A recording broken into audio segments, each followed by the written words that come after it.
I flew up to about 150 feet. You could see this extraordinary plume of filthy brown muck pouring out into an otherwise pristine harbour.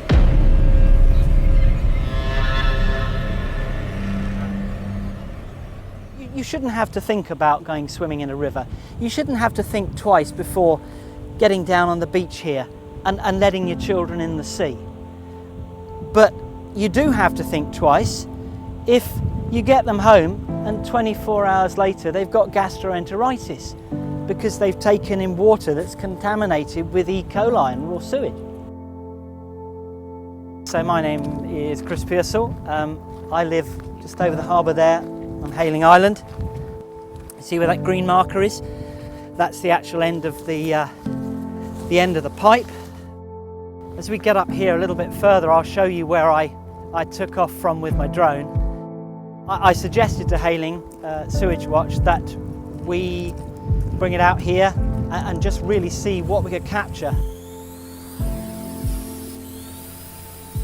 It told the story really in a way that nothing else quite could have done. I flew up to about 150 feet and then went and sat straight out over the top of that marker there. And that was the point when looking straight down, you could see this extraordinary plume of filthy brown muck pouring out into an otherwise pristine harbour. Here's where you can actually see the end of the sewage outfall actually exposed. Runs right the way back through there, and then what we can't see is over the other side of this hill is Bud's Farm Sewage Works. What was going through my mind when I first thought that was, wow, everything that we've heard about is actually true. This is actually happening, and we need to get this footage out to people to show them. They were warned 30 plus years ago about sewage spillage and sewage overspill, and there's been no reinvestment. It made me feel angry that water companies with their huge profits nowadays are not doing anything about this. This is a discarded, it's a wet wipe or a toilet wipe of some sort. Pretty unpleasant. Actually, I can see the end of a discarded condom there, and this is all being chucked out into the harbour. These are the people that we vote for to look after our interests.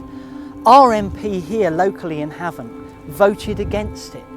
MPs over in Portsmouth voted against it. These are members of Parliament that are elected to represent seaside constituencies, and they're not doing their job properly because they're not looking after the interests of their constituents.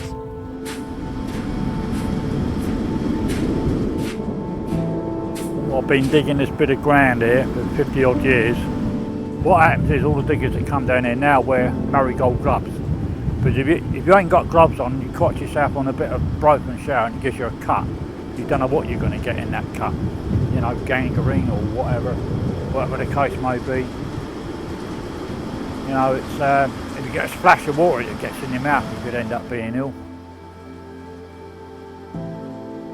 Now, I've been doing it for God knows how many years, and it won't be long before I just say I ain't going to bother with it no more.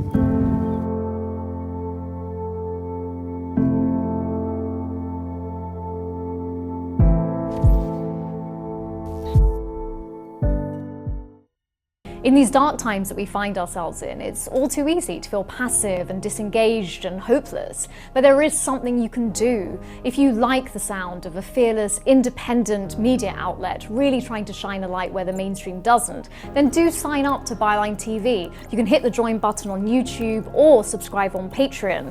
You can be part of driving meaningful change.